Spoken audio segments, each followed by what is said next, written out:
മലയാള സിനിമയുടെ പതിവ് ശൈലികളെ വെല്ലുവിളിച്ചുകൊണ്ട് ദൃശ്യകലയിൽ പുതിയൊരു സാമ്രാജ്യം പടുത്തുയർത്തി, അല്ലെങ്കിൽ ഒരു ജനറേഷനെ തന്നെ മാറി ചിന്തിപ്പിക്കാൻ പ്രേരിപ്പിച്ച പേര് വെറും ഒരു സംവിധായകൻ എന്നതിലുപരി ദൃശ്യകലയിലെ വിപ്ലവകാരി എന്നാണ് ആരാധകർ അദ്ദേഹത്തെ വിളിക്കുന്നത്. ലാഗും ക്ലീശകളും നിറഞ്ഞ കഥ പറച്ചിലുകൾക്കിടയിൽ ലോക സിനിമയുടെ നിലവാരമുള്ള പരീക്ഷണങ്ങൾ മലയാളിക്ക് മുന്നിലെത്തിച്ച മാസ്റ്റർ ബ്രെയിൻ, അതാണ് കൃഷാന്ത് ആർ.കെ. മലയാള സിനിമയുടെ കണക്കു പുസ്തകങ്ങളിൽ ചിത്രങ്ങളുടെ എണ്ണം കൊണ്ടല്ല, മറിച്ച് ഓരോ ഫ്രെയിമിലും സൃഷ്ടിച്ച പുതുമ കൊണ്ടാണ് കൃഷാന്ത് എന്ന പേര് അടയാളപ്പെടുത്തുന്നത്.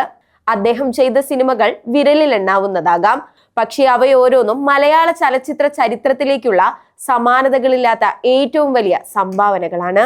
എണ്ണത്തേക്കാൾ നിലവാരത്തിന് മുൻഗണന നൽകുന്ന ഒരു അത്ഭുത പ്രതിഭ വെറുമൊരു സംവിധായകൻ മാത്രമല്ല, ഒരേ സമയം എഴുത്തുകാരൻ, ഛായാഗ്രഹകൻ, എഡിറ്റർ, നിർമ്മാതാവ് എന്നീ നിലകളിൽ തന്റെ ഓരോ സൃഷ്ടിയിലും പൂർണ്ണ നിയന്ത്രണമുള്ള ഒരു യഥാർത്ഥ ഫിലിം മേക്കറാണ് അദ്ദേഹം. അവാർഡ് പടങ്ങളുടെ പതിവ് ശൈലിയെ ആവാസ വ്യൂഹം എന്ന ഒരൊറ്റ ചിത്രത്തിലൂടെ അദ്ദേഹം തകർത്തെറിഞ്ഞു.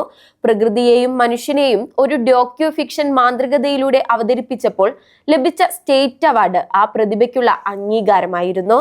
എന്നാൽ അവിടെയും നിർത്താതെ പോലീസുകാരുടെ മാസ് പരിവേഷത്തെ പരിഹസിച്ചുകൊണ്ട് പുരുഷപ്രേതം എന്ന ഡാർക്ക് കോമഡി സെറ്ററിലൂടെ അദ്ദേഹം പ്രേക്ഷകരെ ഞെട്ടിച്ചു.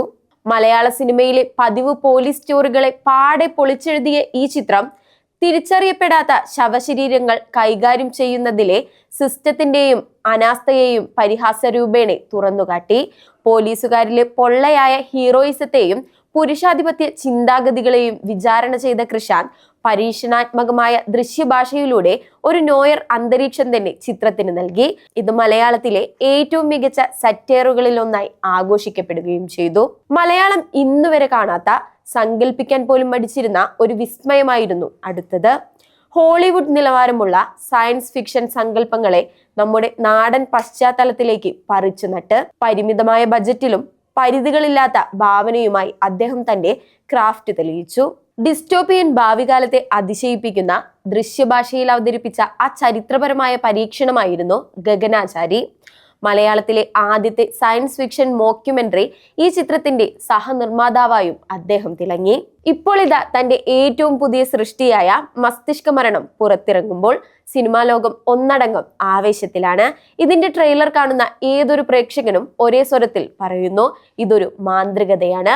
മനുഷ്യ മനസ്സിന്റെ സങ്കീർണതകളെയും അസ്തിത്വത്തെയും കുറിച്ച് കൃഷാന്ത് ഒരുക്കുന്ന ഈ ദൃശ്യവിരുന്ന് മലയാള സിനിമയിലെ അടുത്ത വിപ്ലവമാകുമെന്ന് ഉറപ്പാണ്. അതിലുപരി ഇതൊരു തുടക്കം മാത്രമാണ്. ലോകം ഉറ്റുനോക്കുന്ന ആ വിസ്മയത്തിലേക്ക് മലയാളി അഭിമാനത്തോടെ ചേർക്കുന്ന പേര്. സിനിമയുടെ പുതിയ അതിരുകൾ തേടി അദ്ദേഹം യാത്ര തുടരുകയാണ്.